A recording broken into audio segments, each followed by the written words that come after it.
के ध्यान सपनों की उड़ान।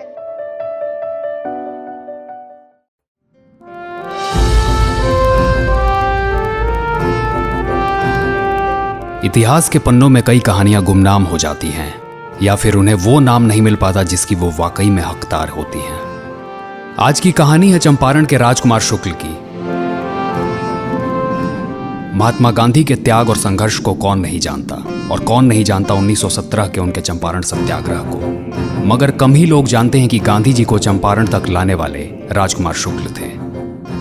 ये वो दौर था जब चंपारण की जनता, खासकर किसान, तरह तरह से अंग्रेजी हुकूमत के जुल्म का शिकार हो रहे थे। किसानों को नील की खेती करने के लिए मजबूर किया जा रहा था, जबकि रासायनिक रंगों की बढ़ती मांग के कारण बाजार में नील की मांग घटती जा रही थी। यही नहीं, बात बात पर किसानों के ऊपर टैक्स लगाया जाता था, और टैक्स नहीं चुकाए जाने पर असहाय किसानों की खाल उधेड़ दी जाती थी।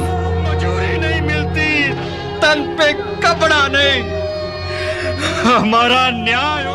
अंग्रेज सरकार हमसे बेगार तो लेती ही है, हम पर मनचाहे टैक्स भी लगाए जाते हैं। इस जुल्म को देखकर राजकुमार शुक्ल अंदर ही अंदर घुट रहे थे।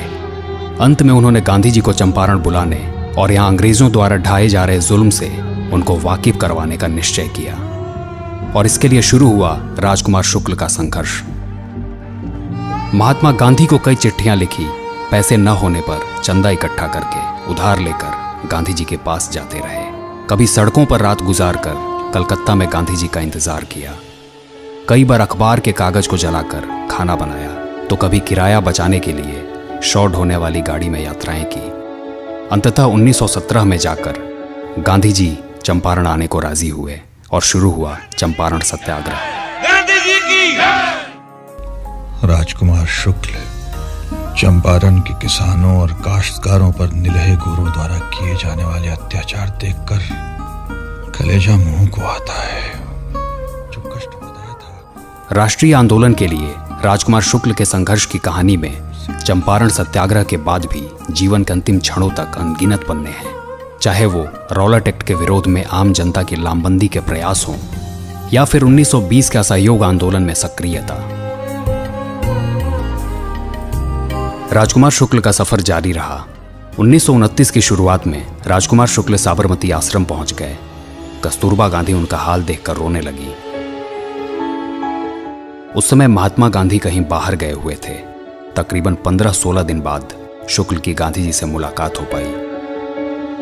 साबरमती से लौटकर राजकुमार शुक्ल अपने गांव नहीं गए, बल्कि उस घर में रहने चले गए जहां चंपारण सत्याग्रह के दौरान महात्मा गांधी रहे थे।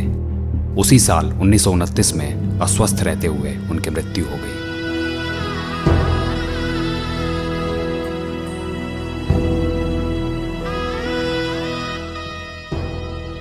राजकुमार शुक्ल को इतिहास के पन्नों में चाहे जितनी भी जगह मिली हो, मगर जब भी गांधी जी और चंपारण सत्याग्रह की बात चलेगी, आम जनता के लिए किए गए शुक्ल के त्याग और संघर्ष खुद ब खुद अपनी जगह तलाश लेंगे।